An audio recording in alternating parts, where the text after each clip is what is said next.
The detention facility on Kepler Station hummed with an energy that made most beings uncomfortable.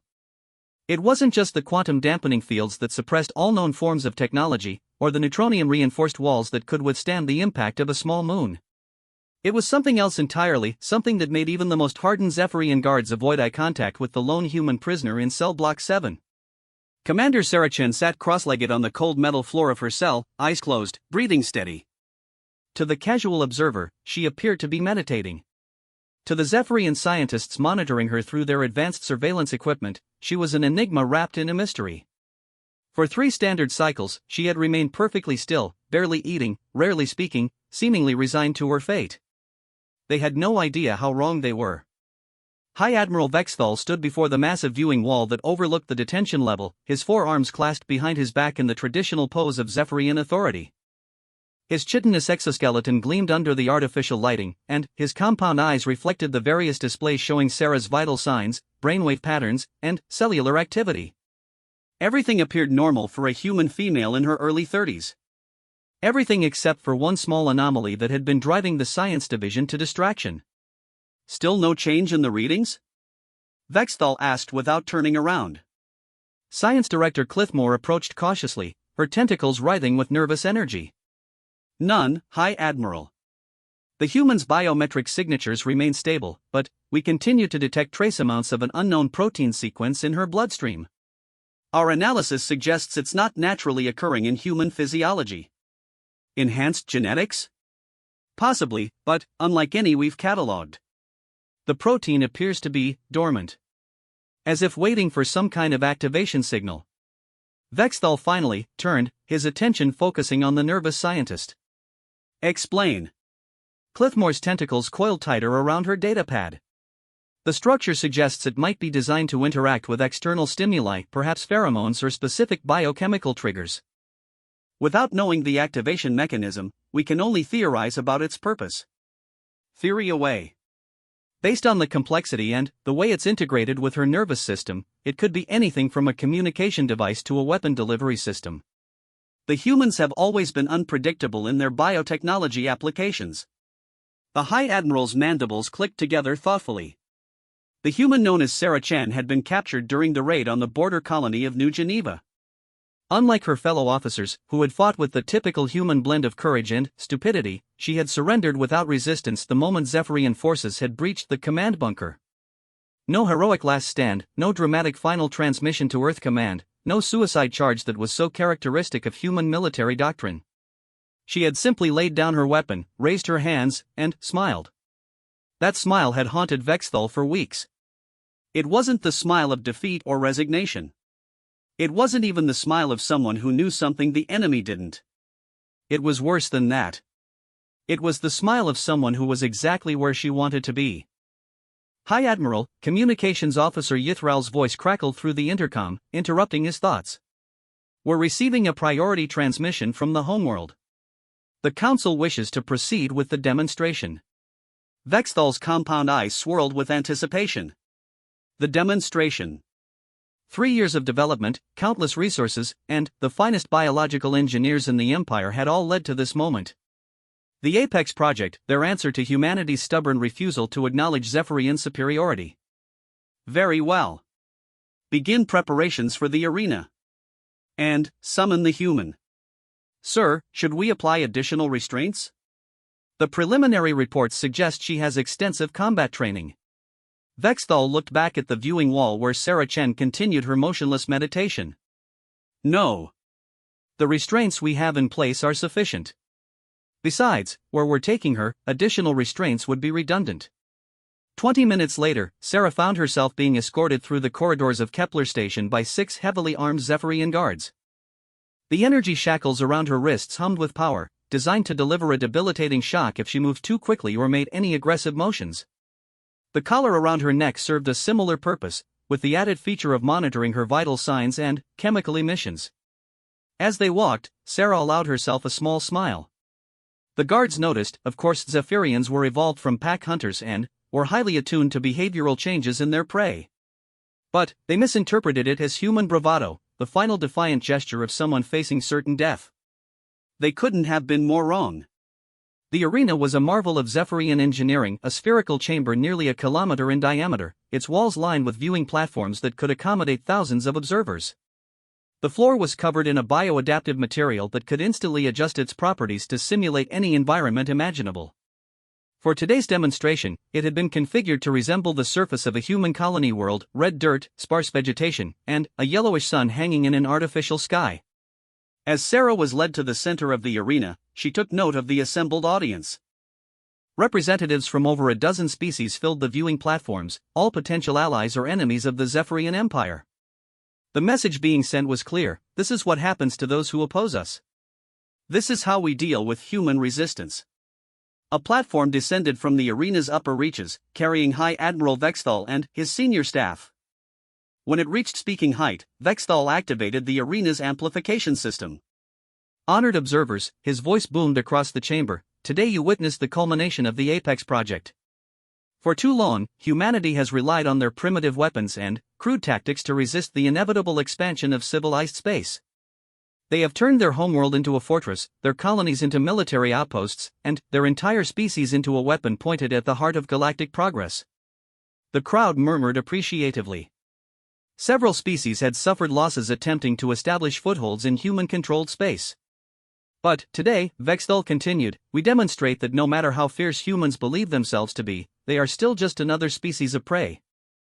Behold the ultimate predator, a creature designed by our finest biological engineers to hunt and kill any living organism it encounters. A section of the arena floor began to iris open, revealing a dark pit beneath. The smell that wafted up made several of the alien observers shift uncomfortably. It was the smell of death, decay, and something far worse. Something hungry. Sarah felt the protein sequences in her bloodstream beginning to respond, triggered by a combination of pheromones and biochemical signals that the Zephyrians couldn't detect with their equipment. The dormant structures in her genetic code were awakening, sending cascading signals through her nervous system. It was time. The creature that emerged from the pit was unlike anything most of the observers had ever seen. Standing 3 meters tall at the shoulder, it was a nightmarish blend of insect, reptile, and something altogether alien. Its exoskeleton was black as space, covered in wicked spines that dripped with venom. 6 legs ended in claws capable of tearing through hardened steel, while its elongated head featured a mouth full of rotating teeth and compound eyes that seemed to track every minute movement in the arena. Most terrifying of all were its wings, gossamer thin but incredibly strong. They beat with a frequency that produced a sound like screaming wind. The creature was built for one purpose: killing. Every aspect of its biology had been optimized for hunting, tracking, and eliminating prey. The Nethrix, Vexthal announced with obvious pride. Engineered from the genetic material of 17 different apex predators from across the galaxy. It possesses the strength of a Rigelian mountain crusher, the speed of a vegan shadowstalker, the venom of an Andromedan deathweaver, and the hunting instincts of a dozen other species. It cannot be reasoned with, bribed, or deterred. It knows only hunger. The Nethrix raised its head and released a sound that was part roar, part shriek, and part something that existed beyond the normal range of hearing. Several of the alien observers covered their auditory organs, while others backed away from the viewing barriers despite being safely protected. Sarah, however, stepped forward. The energy shackles around her wrists had automatically disengaged when she entered the arena. The Zephyrians wanted their demonstration to appear sporting, even though the outcome was predetermined. She rolled her shoulders and stretched her neck, working out the stiffness from 3 days of confinement. Impressive, she said, her voice carrying clearly in the sudden silence. Really impressive. Your scientists have done amazing work. Vexthal's mandibles clicked in confusion. The human was supposed to be terrified, supposed to beg for mercy or rage against her captors. This casual appreciation was not part of the script. You should be afraid, human, he called down to her. The Nethrix has never failed to kill its prey. Sarah looked up at him, and, for a moment, her expression was almost pitying. Hi Admiral, I'm sure your Nethrix is everything you claim it is. But, you've made a fundamental error in your research. And, what error is that? Sarah's smile returned, and, this time it was accompanied by something else, a low whistle, barely audible, that seemed to resonate through the arena's structure. The sound was hauntingly beautiful, like wind through mountain passes or waves against distant shores. You studied humans in combat, Sarah said, her voice remaining conversational even as the Nethrix began to move toward her with predatory grace. You analyzed our weapons, our tactics, our technology. You even managed to capture some of our genetic enhancements and biotechnology. But you missed something crucial. The whistle continued, growing slightly in complexity. It wasn't random, it followed patterns, rhythms, almost like a language unto itself. You see, High Admiral, humans aren't apex predators because we're the strongest or the fastest or even the smartest. We became apex predators because we learned something that no other species in this galaxy has truly mastered. The Nethrix was 20 meters away now, its compound eyes fixed on Sarah, its claws extended and dripping with venom. Its wings beat faster, preparing for the final strike. We learned how to make friends. That's when the lights went out. Not the arena's artificial lighting that remained steady, casting everything in stark relief. Something else had gone dark, something that most of the observers couldn't see but could feel in their bones. The temperature dropped by 10 degrees in as many seconds. The air itself seemed to thicken, becoming heavy with tension and the promise of violence. And, in that darkness that wasn't darkness, something answered Sarah's call. The Nethrix stopped its advance, confusion replacing predatory confidence. Its compound eyes swiveled frantically, searching for a threat it could sense but not locate. The creature that had been engineered to be the ultimate predator was suddenly, inexplicably, afraid. Sarah's whistle changed, becoming more complex, more urgent. It was a conversation now, a dialogue between two entities that understood each other on a level that transcended mere communication. High Admiral Vexthal leaned forward, his own considerable senses straining to detect whatever had caused his perfect weapon to hesitate. "What is she doing?" he demanded of his science staff. "What kind of technology is this?" Science Director Cliffmore was frantically checking her instruments, her tentacles a blur of motion across her control surfaces. "I'm not detecting any technological emissions, High Admiral. Whatever she's doing, it's not electronic in nature." "Psionic, then?" "Negative. Brain scans show normal human neural activity." "Then, what?" The question died in Vexthal's throat as something materialized in the arena. It didn't arrive through any door or gate, didn't teleport or phase into existence. One moment the space behind Sarah was empty, and, the next, it was occupied by something that made the Nethrix look like a juvenile toy. The creature that stood beside Saracen was magnificent and terrible in equal measure. It stood nearly 4 meters at the shoulder, its body a perfect fusion of power and grace. Dense black fur covered muscles that rippled with barely contained strength, while intelligent amber eyes surveyed the arena with an awareness that was disturbingly human-like. But it was the teeth that truly captured attention, rows of gleaming white fangs designed for one purpose, killing.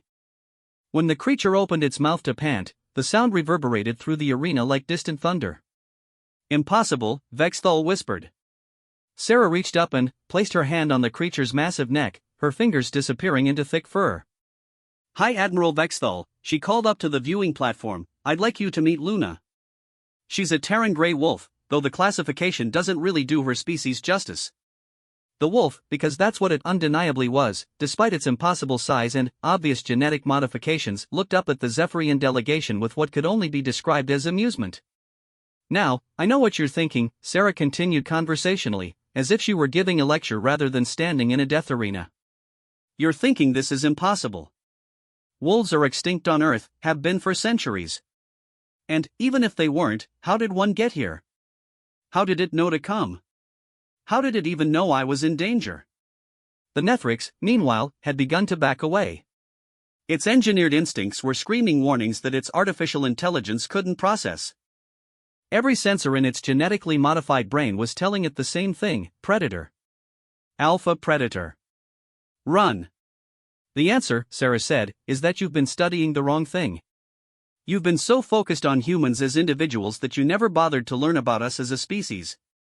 You never learned about the partnerships we've formed, the bonds we've built, the agreements we've made." Luna's head swiveled toward the Nethrix, and she issued a sound that was part growl, part bark, and entirely threatening. The alien creature actually whimpered.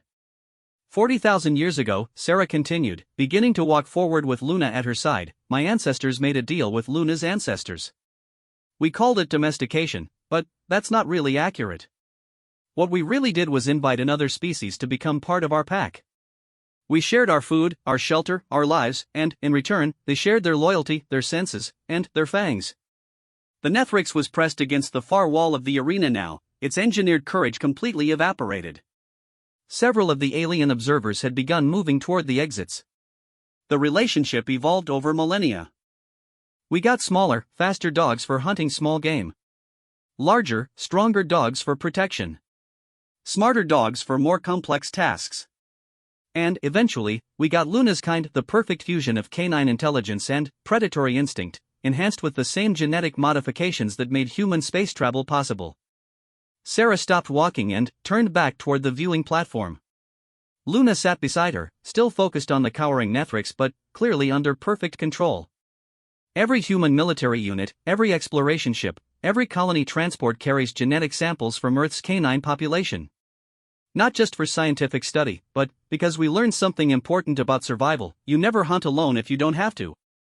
High Admiral Vexthal found his voice again, though it came out as more of a croak. How? How did it get here? Sarah's smile became almost gentle. The same way any dog finds its way home, High Admiral. She followed her nose. Those protein sequences your scientists detected in my bloodstream? They're not technology. They're pheromones, chemical signals that every dog breed for the last 1,000 generations has been trained to recognize and respond to. When I'm in danger, when I call for help, every canine within 100 light-years knows exactly where I am. She paused, letting the implications sink in. The quantum signature of this space station has been broadcasting my distress signal across 3 star systems for the past 72 hours. Luna here has probably been traveling for days to get here, jumping from ship to ship, hitchhiking through hyperspace, doing whatever it took to answer my call. Luna stood and walked over to the Nethrix, which had now curled itself into a defensive ball despite being twice the wolf's size. The great wolf sniffed delicately at the alien creature, then looked back at Sarah with an expression that clearly asked, "Really? This is what they thought would kill you?" "Now," Sarah said, her tone becoming businesslike, "I believe we have some things to discuss." "You've seen what happens when you threaten a human. You've seen what comes for you when you think you understand us, but you really don't. Would you like to see what happens when we decide to stop playing defense and start playing offense?" The arena had gone completely silent except for the sound of the Nethrix's terrified breathing and Luna's casual panting. Even the environmental systems seemed to have hushed in anticipation. High Admiral Vexthal realized with growing horror that the demonstration had gone exactly as planned, just not in the way he had expected. The galaxy's representatives were indeed seeing what happened to those who opposed advanced military force. They just weren't seeing it happen to humanity. "One more thing," Sarah added, reaching into her uniform pocket and pulling out a small device that the guards had somehow missed during their searches. "I should probably mention that Luna didn't come alone." She pressed a button on the device. Throughout Kepler Station, emergency alarms began to wail as quantum signatures materialized in corridors, cargo bays, and even secured areas. The station's automated defense systems, designed to repel conventional attacks, began registering contacts that matched no known species profile. The pack had arrived. Security Chief Darmoth had served aboard Kepler Station for 8 cycles, weathering pirate raids, diplomatic incidents, and even a brief invasion by rogue artificial intelligences. In all that time, nothing had prepared him for what he was seeing on his security monitors. The first contact had appeared in Cargo Bay 7, a massive shape that seemed to phase through the station's supposedly impenetrable hull plating. The automated defense turrets had opened fire immediately, sending streams of plasma into the intruder. The bolts had passed harmlessly through what appeared to be empty space, yet the life signs detector insisted something very large and very much alive was present. Then, it had become visible. The creature that materialized stood nearly 2 meters at the shoulder, its body covered in silver-gray fur that seemed to absorb and reflect light in impossible ways. Its eyes glowed with an inner fire, and, when it opened its mouth, Darmoth could see fangs that belonged on something much larger and much more primitive. The dog, for lack of a better term, looked directly at the security camera and tilted its head as if asking a question. Then, it vanished again, leaving only the fading scent of pine forests and running water. "Sir," Communications Officer Trithal's voice was tight with barely controlled panic, "we're receiving similar reports from 17 different sections. The intruders appear to be some kind of canine species, but they're exhibiting properties that shouldn't be possible." Darmoth's forearms moved across his control console with practiced efficiency, bringing up feeds from across the station. What he saw defied every law of physics he understood. Wolves, because that's what they had to be, despite the impossibility, were moving through the station's corridors as if they owned the place. Some were massive, easily the size of small ground vehicles. Others were sleek and quick, moving with a grace that made them blur even on high-speed cameras. A few appeared to be pure energy, visible only as distortions in the air that left frost patterns on the walls where they passed. "How many?" he asked, though he wasn't sure he wanted to know the answer. "Unknown, sir. They keep phasing in and out of detectability. Our sensors register anywhere from dozens to thousands, depending on when we scan." On screen 12, a wolf the size of a shuttlecraft was casually walking through a reinforced bulkhead as if it were made of paper. On screen 37, a pack of smaller wolves had surrounded a squad of Zephyrian soldiers, who were standing perfectly still with their weapons lowered, expressions of complete bewilderment on their faces. "Sir," Trithal's voice climbed another octave, "the wolves in Section C aren't attacking our personnel. They're just watching them." Darmoth switched his attention to Section C's main corridor, where a group of his guards had encountered 3 wolves of varying sizes. The largest was black as space with eyes like blue stars, while the other 2 were brown and gray respectively. The Zephyrian guards had their weapons drawn but weren't firing, seemingly unable to process what they were facing. As Darmoth watched, the black wolf sat down and began what could only be described as a grin. One of the guards lowered his weapon entirely, his mandibles clicking in confusion. The wolf's tail began to wag. "They're not attacking," Darmoth said, more to himself than to his staff. "Why aren't they attacking?" His answer came from the arena feed, where Commander Sarah Chen was still standing beside her impossibly large companion, apparently conducting a conversation with High Admiral Vexthal that was being broadcast throughout the station. "You see," Sarah was saying, her voice carrying clearly through the emergency communication channels, "the thing about pack animals is that they understand hierarchy. They understand purpose. And, right now, their purpose is very simple: they're here to collect me." On the main arena floor, the Nethrix remained huddled against the wall, apparently having decided that pretending to be invisible was its best survival strategy. Luna, meanwhile, had begun what appeared to be a casual patrol of the arena, sniffing at various pieces of equipment with professional interest. "Hi Admiral," Sarah continued, "I'm going to make you a proposition. You release me, you let me and my friends leave peacefully, and, in return, I'll forget this whole unpleasant business ever happened." Vexthal's compound eyes swirled with indignation. "You are in no position to make demands, human. This is a Zephyrian military installation. You are outnumbered 10,000 to 1. Sarah looked around the arena thoughtfully, then pulled out what appeared to be a small communication device. "Luna, can you ask the pack for a quick head count?" The massive wolf lifted her head and released a howl that seemed to resonate through every structure on the station. It was answered immediately by dozens of other voices, each distinct in pitch and tone, creating a harmony that was both beautiful and terrifying. Sarah listened for a moment, nodding as if she understood every nuance. "Luna says we're currently at about 800 individuals aboard your station, with another 3,000 in nearby space waiting for an invitation to join the party." She looked back up at the viewing platform. "So I'd say it's more like we outnumber you. But who's counting?" Darmotha's console was now showing wolf signatures in every major section of the station. They had somehow penetrated every security barrier, bypassed every defense system, and positioned themselves throughout the facility without triggering a single alarm until Sarah had activated her device. "How?" Vexthal's voice had lost much of its authority. "How did they get past our defenses?" "Oh, that's the beautiful thing about dogs," Sarah replied cheerfully. "They've been learning to get into places they're not supposed to be for thousands of years. Every locked door, every fence, every barrier, to a determined dog, it's just a puzzle to be solved." She gestured to Luna, who padded over to one of the arena walls and simply walked through it, disappearing entirely before reappearing a few seconds later from a completely different direction. "Selective phasing technology," Sarah explained. "One of the first things we developed when we started taking dogs into space.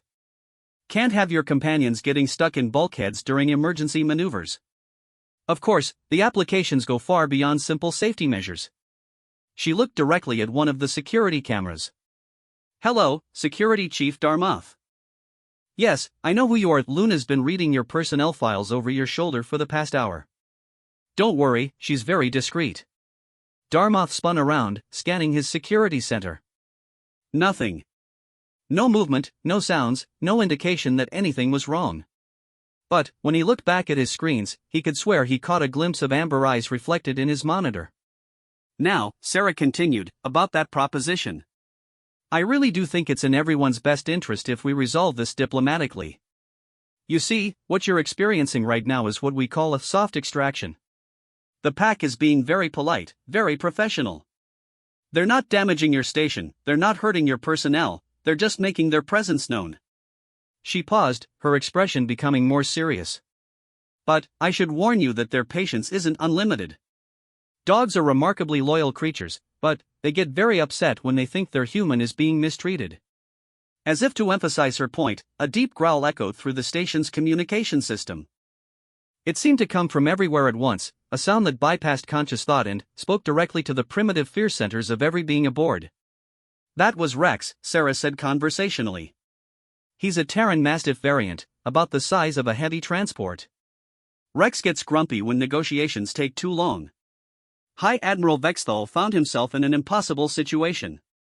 His ultimate weapon was cowering in a corner. His supposedly impregnable station had been infiltrated by creatures that shouldn't exist. And his prisoner was casually conducting negotiations from a position of strength that made no logical sense. "What do you want?" he asked finally. "I want to go home," Sarah replied simply. "I want to take my friends with me. And I want your word that you'll think very carefully before trying something like this again." "And, in return?" Sarah's smile returned. "In return, I'll make sure Earth Command knows that the Zephyrian Empire is capable of learning from its mistakes. That you're the kind of leaders who can recognize when they're outmatched and adapt accordingly." She gestured around the arena. "This demonstration has been very educational for everyone involved. You've learned that humanity has capabilities you weren't aware of. We've learned that you have the resources and determination to create some truly impressive biotechnology. Now we can all move forward with a better understanding of each other's strengths." Vexthal looked around at his senior staff, reading the expressions on their faces. Science Director Clithmore was frantically taking notes, her tentacles moving in excited spirals as she processed the implications of everything she'd witnessed. Communications Officer Yithral was monitoring reports from across the station, his expression growing more concerned with each update. "Sir," Yithral said quietly, "we're receiving transmission requests from 17 different human ships that have just dropped out of hyperspace at the edge of our system. They're requesting permission to collect their personnel." "How many ships?" Vexthal asked weakly. "Unknown.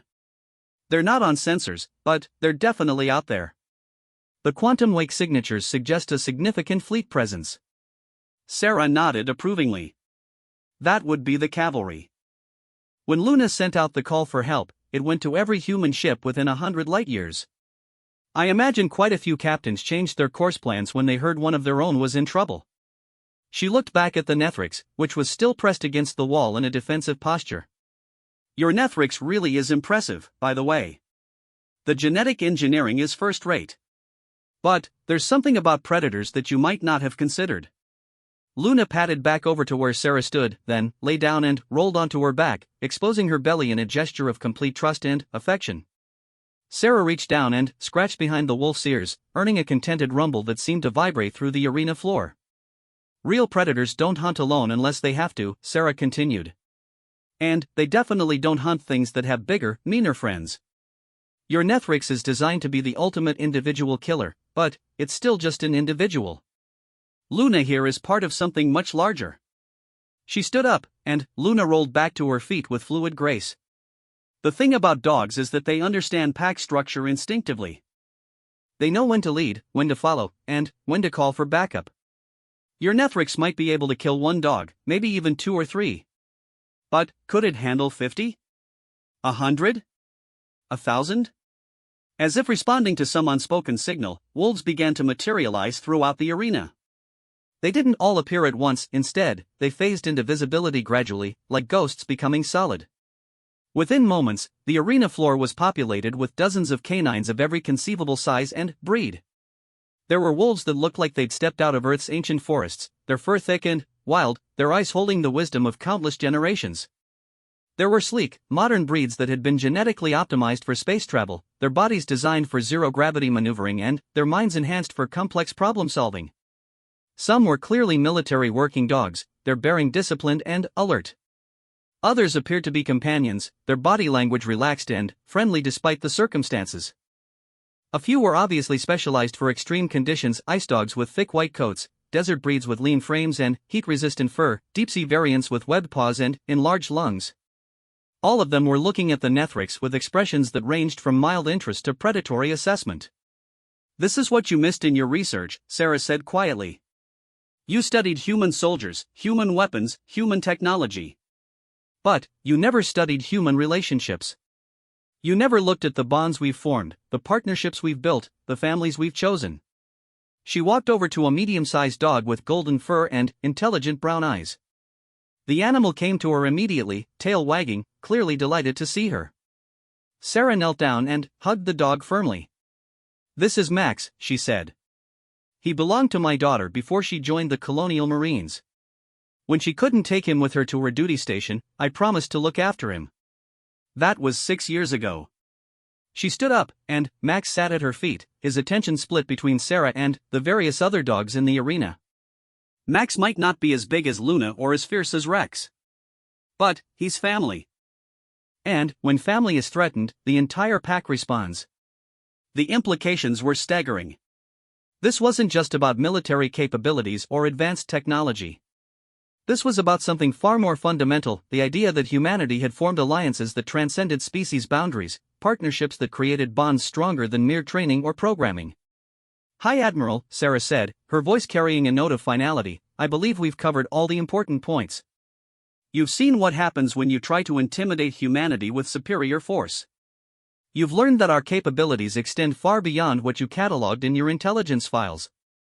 And you've discovered that when you threaten one of us, you're actually threatening all of us." She looked around the arena at the assembled pack, then back up at the viewing platform. "Now, would you like to discuss the terms of my departure, or would you prefer to see what happens when I stop asking politely?" The silence that followed was broken only by the sound of breathing, some of it human, some of it canine, and some of it belonging to a thoroughly demoralized bioweapon that was beginning to understand exactly how far out of its league it truly was. High Admiral Vexthal realized that the demonstration had indeed achieved its purpose. The galaxy's representatives had witnessed the power to destroy any opposition. They had seen what happened when superior technology met superior force. They just hadn't seen it demonstrated against humanity. The question now was whether the Zephyrian Empire was smart enough to recognize when they'd been outmaneuvered, or whether they were about to discover what a heart extraction looked like when 3,000 Earth dogs decided they'd been patient long enough. In the end, it wasn't really a question at all. Even the most arrogant predator knew when it was time to back down. The real demonstration was just beginning. The atmosphere in the emergency conference room aboard Kepler Station was thick with tension and the lingering scent of pine forests. High Admiral Vexthal sat across from Commander Sarah Chen at a table that had been hastily arranged after the arena demonstration, while representatives from a dozen alien species occupied seats along the walls. The formal negotiation had been agreed upon after Vexthal realized that his choice was either diplomatic discussion or watching his station be systematically dismantled by creatures that could walk through walls. Luna lay beside Sarah's chair, her massive form radiating calm authority. Occasionally, her ears would twitch as if she were listening to conversations happening in other parts of the station, and twice she had lifted her head to issue soft warning growls that seemed to resolve disciplinary issues among the pack without any further intervention. "Before we begin formal discussions," Sarah said, her tone professional but friendly, "I think it would be helpful if everyone understood exactly what they witnessed today. There seems to be some confusion about the nature of human-canine partnerships." She gestured to Luna, who opened one amber eye and regarded the assembly with what could only be described as amusement. "What you saw wasn't magic, or advanced technology, or some kind of psychic phenomenon. What you saw was the result of 40,000 years of cooperative evolution." Science Director Cliffmore leaned forward, her tentacles writhing with curiosity. "Cooperative evolution? That's not a recognized biological process." "On most worlds, you're right," Sarah acknowledged. "Most species develop along individual lines, competing for resources and territory. But Earth was different. On Earth, we had ice ages." She stood up and walked over to a wall display, bringing up a holographic representation of Earth's geological timeline. "Every 100,000 years or so, my planet would freeze. Food became scarce, territories became uninhabitable, and survival became a matter of cooperation rather than competition." The display shifted to show early humans and wolves living in close proximity, sharing resources and territory. My ancestors realized something crucial: we were better hunters together than we were apart. Humans had intelligence, tools, and opposable thumbs. Wolves had enhanced senses, pack coordination, and the ability to bring down prey much larger than themselves. A symbiotic relationship, observed Ambassador Kethran from the Andromedan delegation. Many species develop such partnerships. True, Sarah agreed, but most symbiotic relationships remain static. The ant and the aphid don't evolve together. The cleaner fish and the shark don't develop new capabilities through their partnership. What happened on Earth was something unprecedented. The display showed the progression of human civilization alongside the development of various dog breeds. As we developed agriculture, we bred dogs that were better at guarding livestock. As we developed cities, we bred dogs that were better at controlling pest populations. As we developed technology, we bred dogs that could assist with increasingly complex tasks. Luna stood up and padded over to the wall display, placing her massive paw on a control panel. Somehow, the interface recognized her touch and brought up a new set of data, genetic mapping that showed the intricate connections between human and canine DNA. The really interesting part, Sarah continued, is that the relationship wasn't just behavioral. Over thousands of generations, we actually began to influence each other's evolution at the genetic level. Humans developed enhanced empathy markers that allowed us to read canine body language instinctively. Dogs developed cognitive enhancements that let them understand human speech and emotional states. Dr. Yethmore from the Regellian Medical Consortium looked skeptical. That level of genetic convergence would take millions of years, not mere thousands. Sarah smiled. Under normal circumstances, yes. But we weren't dealing with normal circumstances. We were dealing with extreme selective pressure combined with deliberate genetic manipulation. The display shifted again, showing DNA sequences that were clearly artificial in origin. About 3,000 years ago, humans developed the ability to directly edit genetic material. Instead of waiting for natural selection, we could make specific modifications to enhance the partnership. She pointed to specific gene sequences highlighted in blue and green. Blue markers indicate human genetic material that's been optimized for canine interaction. Enhanced pheromone production, improved auditory range to better hear canine vocalizations, modified neural pathways that allow for cross-species emotional bonding. And the green markers? Asked Vexthal, though he suspected he already knew the answer. Canine genetic material that's been optimized for human interaction. Enhanced intelligence, improved communication ability, modified sensory organs that can detect human stress hormones across interstellar distances. The implications were staggering. What they had witnessed wasn't just advanced training or sophisticated technology, it was the result of two species deliberately evolving together, creating capabilities that neither could have achieved alone. The protein sequences your scientists detected in my bloodstream, Sarah continued, aren't foreign contaminants. They're part of my natural biology, developed over generations of genetic refinement. When I'm in distress, my body automatically produces chemical signals that every dog within 100 light-years can detect and respond to.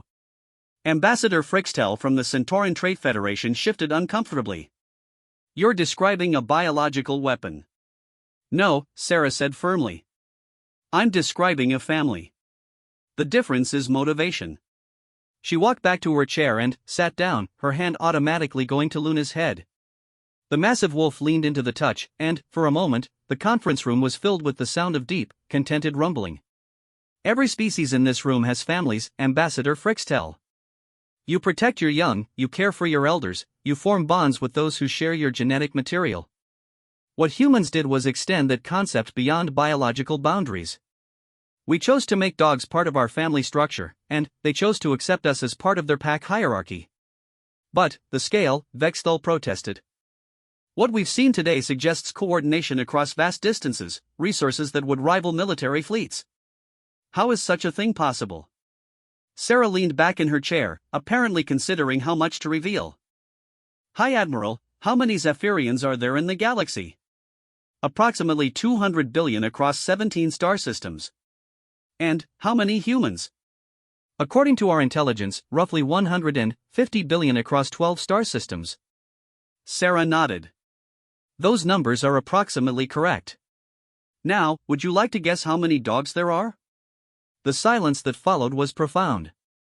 The exact number is difficult to determine, Sarah continued, because dogs don't really think in terms of political boundaries or star system registration. But, our best estimates suggest somewhere in the range of 800 billion individuals across human space and beyond. Dr. Yethmore's respiratory organs fluttered in shock. Beyond human space? Oh yes. Dogs are excellent travelers. They're naturally curious, highly adaptable, and they form bonds quickly with other species. We estimate that there are significant dog populations on at least 50 worlds that humans have never officially visited. She gestured to Luna, who lifted her head attentively. Luna here was actually born on Proxima Station, in Rigelian space. Her pack has been living there for 3 generations, originally brought by human traders but now integrated into the local ecosystem. That's impossible, Dr. Yethmore objected. Proxima Station is a closed system. No outside species are permitted. Luna made a sound that was distinctly like laughter, her mouth opening in what was unmistakably a canine grin.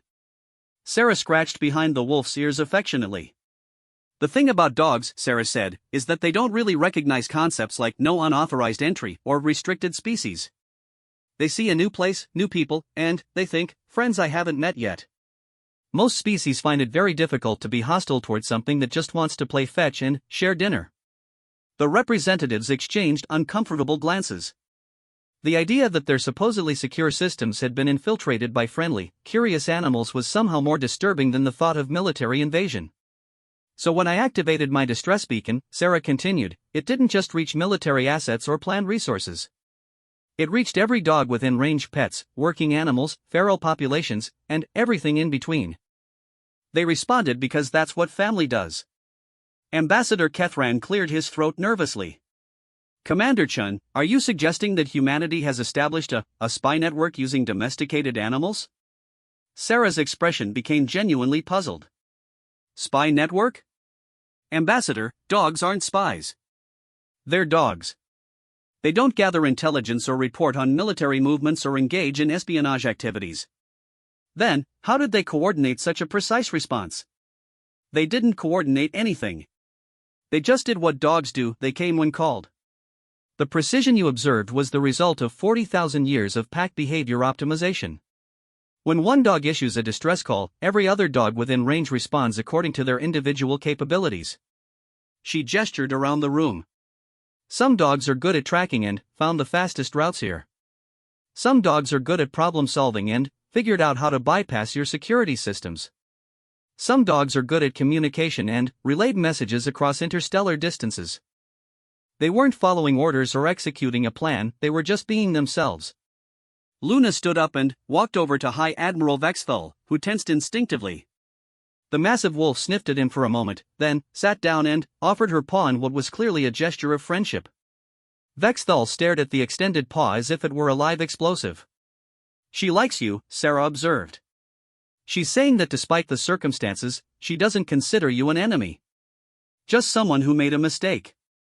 A mistake? Vexthal's voice climbed an octave. You tried to intimidate me with a predator, Sarah explained patiently. But, you used the wrong kind of predator. Your Nethrix is designed to hunt alone, to rely on individual superiority and overwhelming force.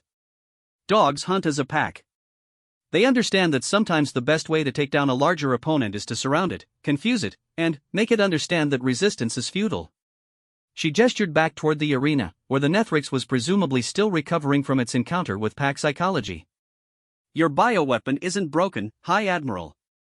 It's just experiencing something it was never designed to handle, the realization that it's not the most dangerous thing in the room. And, what happens now? Vexthal asked, still staring at Luna's offered paw. Now, Sarah said, we demonstrate something that's even more dangerous than our ability to summon help when we're threatened. She stood up and walked over to a communications panel.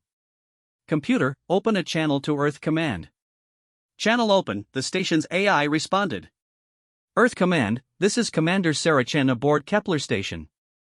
Status report, I am unharmed and in good health.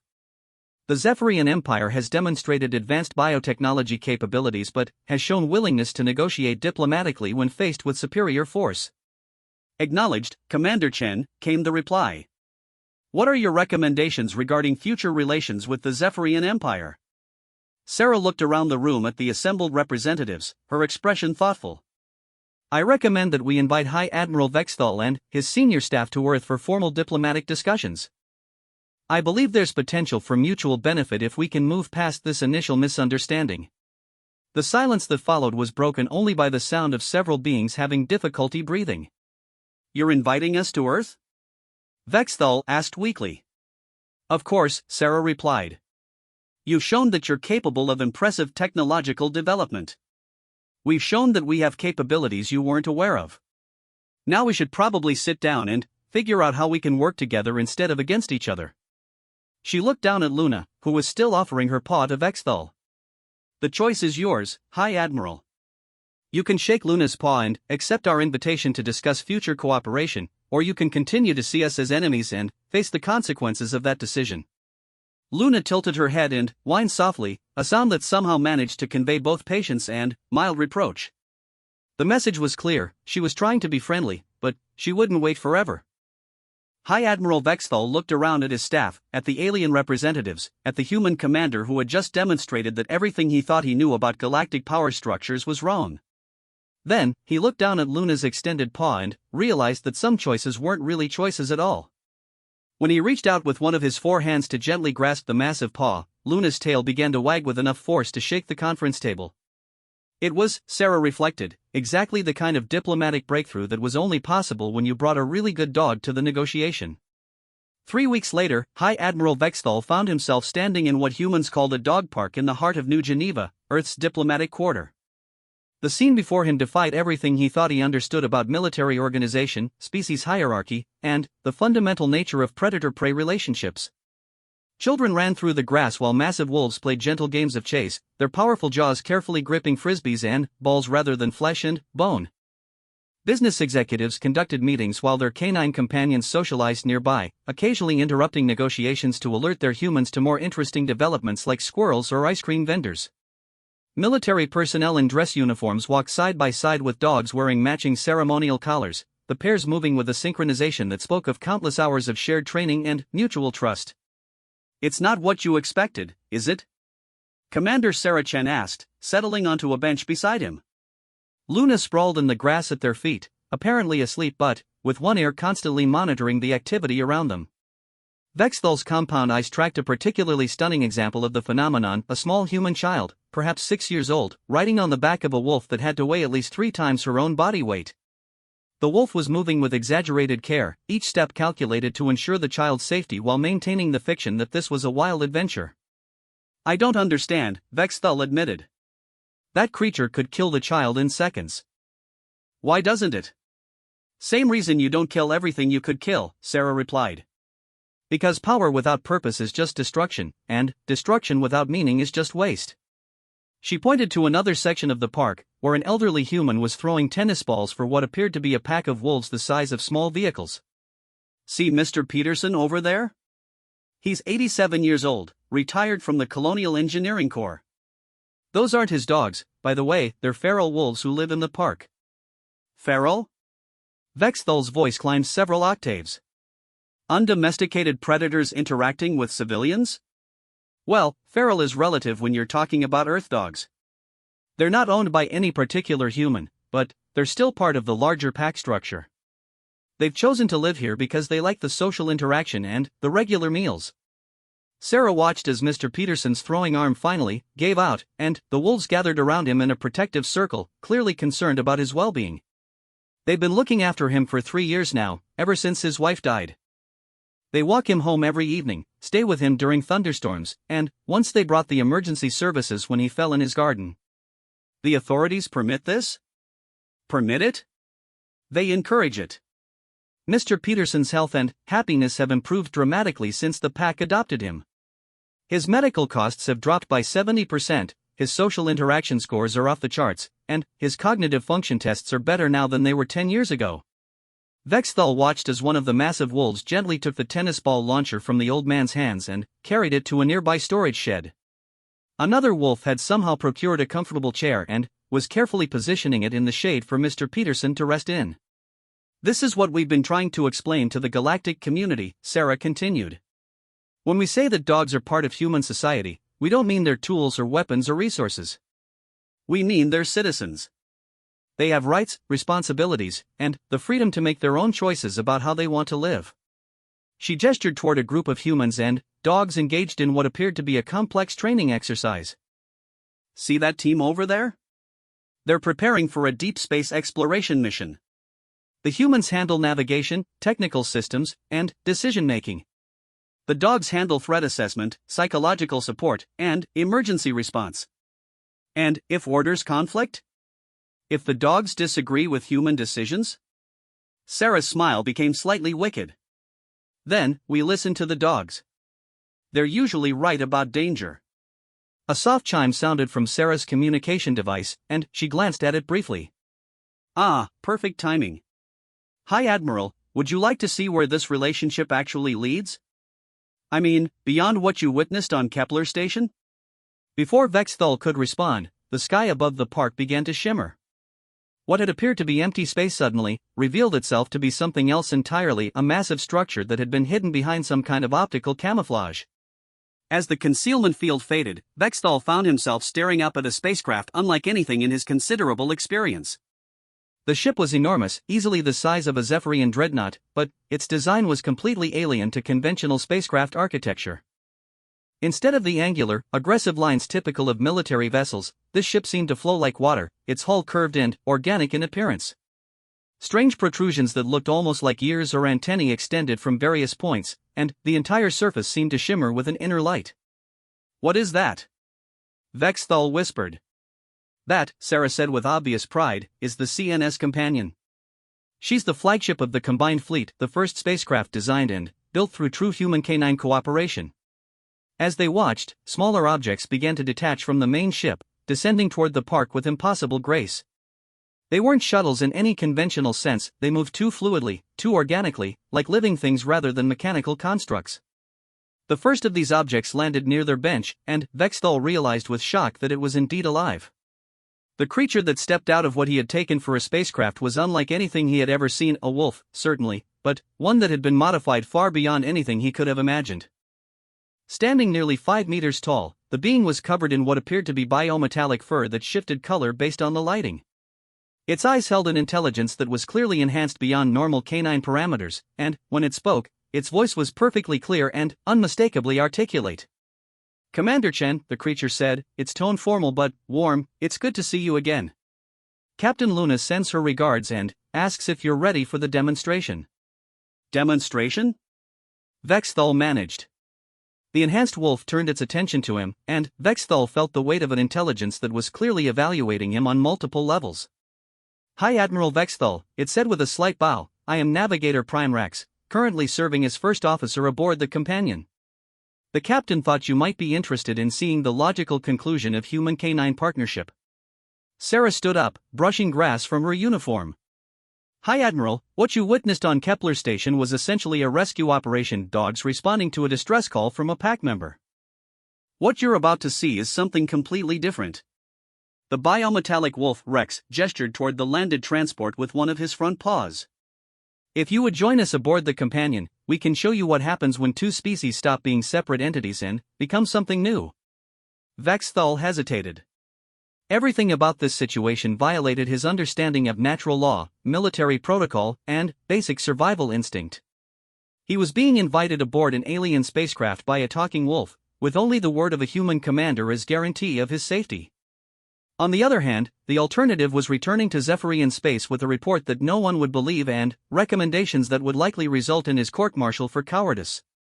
"Very well," he said finally. "Let us see what you wish to show me." The transport's interior was as unusual as its exterior, organic curves and flowing lines that seemed designed for both human and canine comfort. The seating was arranged in a configuration that allowed for both bipedal and quadrupedal passengers, with environmental controls that could be operated by either hands or paws. As they lifted off, Vexthal caught a glimpse of the park below and realized that what he had taken for a casual recreational area was actually something much more complex. The paths through the grass formed intricate patterns that were clearly meaningful, the placement of trees and structures followed some kind of systematic design, and the seemingly random interactions between humans and dogs were actually following sophisticated behavioral protocols. It's a training facility, Sarah explained, noticing his scrutiny. Every human diplomatic mission spends time here learning to read canine body language and understand pack dynamics. Every dog assigned to interspecies contact learns human social cues and communication patterns. All of them? All of them. We learned early that successful cooperation requires mutual understanding. Humans had to learn to think like pack animals. Dogs had to learn to think like individuals. The result is something that's more than the sum of its parts. The transport docked with the companion through what appeared to be a biological airlock, surfaces that sealed together through some kind of organic process rather than mechanical connection. As they stepped into the ship's corridors, Vexthal was struck by the seamless integration of two completely different design philosophies. Sections clearly designed for human use featured traditional control interfaces, standard lighting, and familiar gravitational orientation. Other sections were obviously optimized for canine inhabitants, lower ceilings, specialized flooring that provided better grip for clawed feet, and lighting that favored the canine visual spectrum. But it was the shared spaces that were truly remarkable. Here, control surfaces could be operated by either hands or paws, information was displayed in formats that both species could interpret, and the environment was adjusted to accommodate both human and canine sensory preferences. How many? Vexthal asked as they passed a group of enhanced dogs working alongside human crew members to calibrate some kind of sensor array. How many what? Sarah replied. How many ships like this? How many enhanced individuals? How large is this combined fleet? Rex answered, his enhanced voice carrying easily through the corridor. Current active fleet consists of 47 vessels of various classes, with approximately 12,000 human crew members and 18,000 canine crew members. We also maintain strategic partnerships with independent dog populations on over 300 worlds. Vexthal stopped walking. 300 worlds? Dogs are excellent explorers, Sarah said matter-of-factly. They're naturally curious, highly adaptable, and they make friends easily. Most species find it very difficult to refuse assistance from a creature that just wants to help.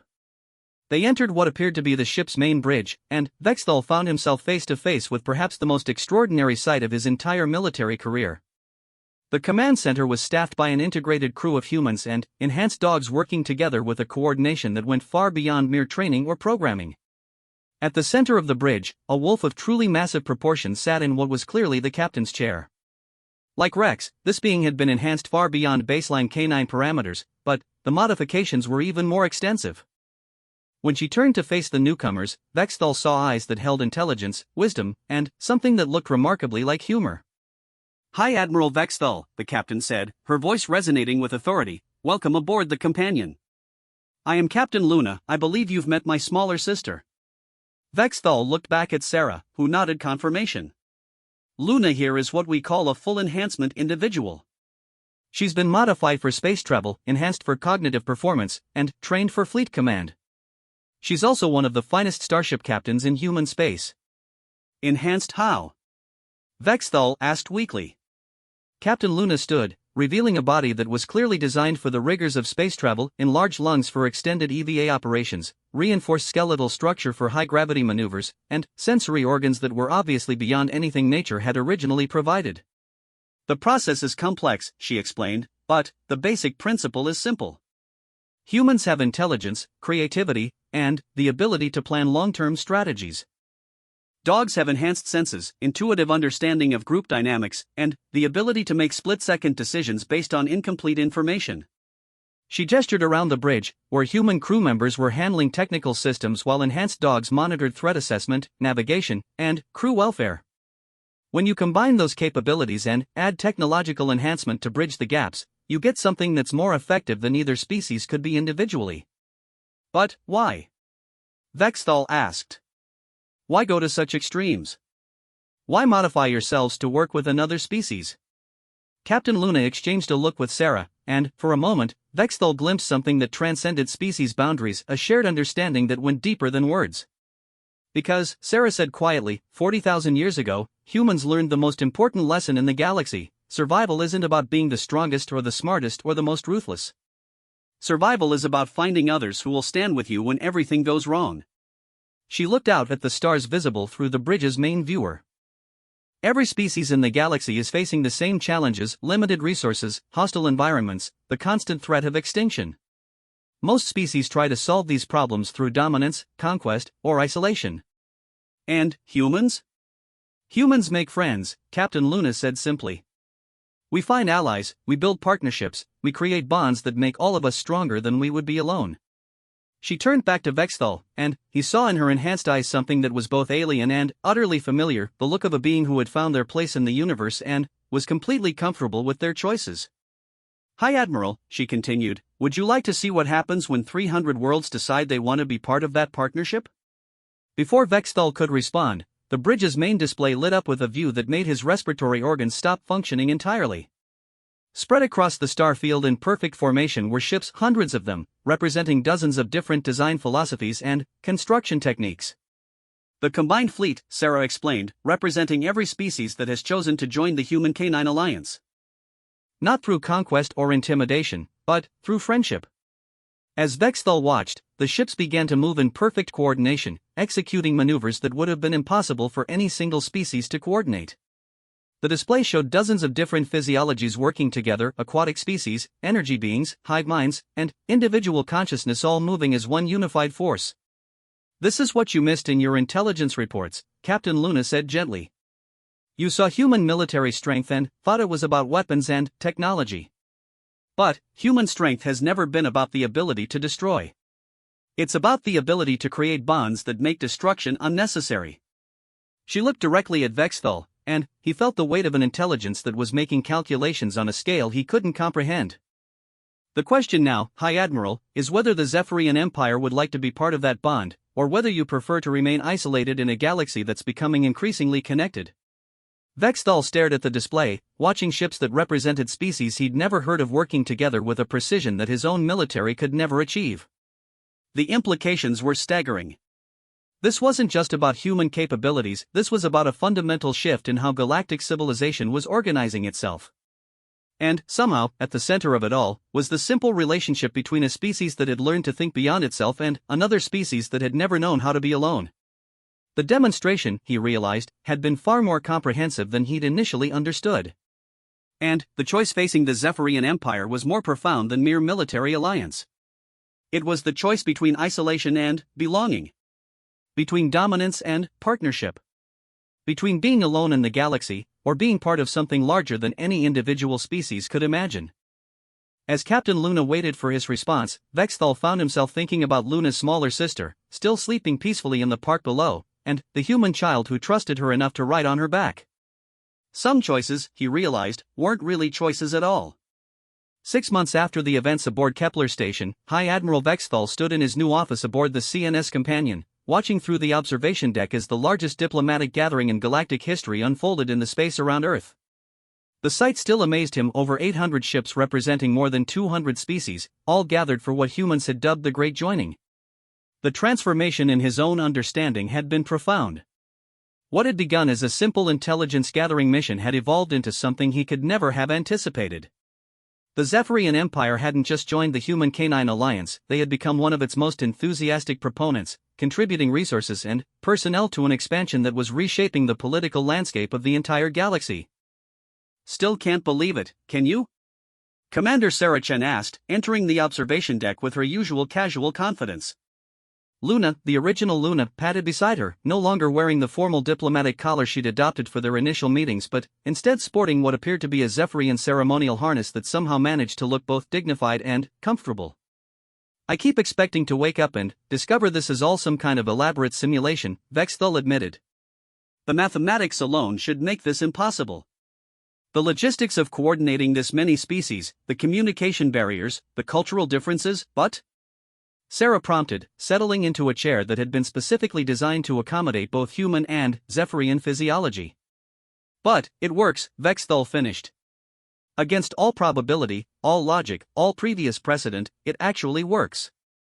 Through the observation window, they could see the latest arrivals, a fleet of crystalline ships belonging to the Ethereal Collective, beings of pure energy who had maintained isolation for over 10,000 years. Their decision to join the Alliance had shocked diplomatic observers throughout the galaxy, particularly since their first contact with Alliance representatives had involved a small pack of enhanced dogs who had somehow managed to communicate with beings who didn't possess physical forms. The dogs figured out how to play fetch with living light, Sarah mused, watching as energy beings and enhanced canines engaged in what appeared to be some kind of elaborate game involving geometric patterns and quantum fluctuations. I'm still not entirely sure how that works, but Rex assures me it's perfectly normal. Navigator Prime Rex materialized on the deck, literally, using one of the phase-shifting techniques that had become common among enhanced dogs working in multi-dimensional environments. His biometallic fur had taken on a prismatic quality that allowed him to interface directly with the ethereal collective's communication methods. Commander Chen, Rex said with his usual formal courtesy, Captain Luna requests your presence on the bridge. The Andromedan delegation has arrived, and they've brought something interesting. Define interesting, Vexthal said, though he'd learned that in Alliance terminology, interesting could mean anything from mildly amusing to fundamentally reality-altering. They've brought their children, Rex replied with what could only be described as a canine grin. Apparently, young Andromedans have heard stories about Earth dogs and wanted to meet them personally. Sarah and Vexthal exchanged glances. The Andromedans were among the most cautious species in the galaxy, fiercely protective of their offspring and suspicious of outside influences. The idea that they would voluntarily bring their children to a gathering of this magnitude suggested a level of trust that went far beyond mere political alliance. How many children? Sarah asked. Approximately 3,000, ranging from recently hatched to near adult status. They're currently aboard a specialized transport ship designed to accommodate their environmental needs. And they want to meet the dogs? Specifically, they want to understand what makes the human-canine bond so effective. According to their delegation leader, young Andromedans have been asking questions about friendship, cooperation, and pack structure ever since news of the Alliance reached their space.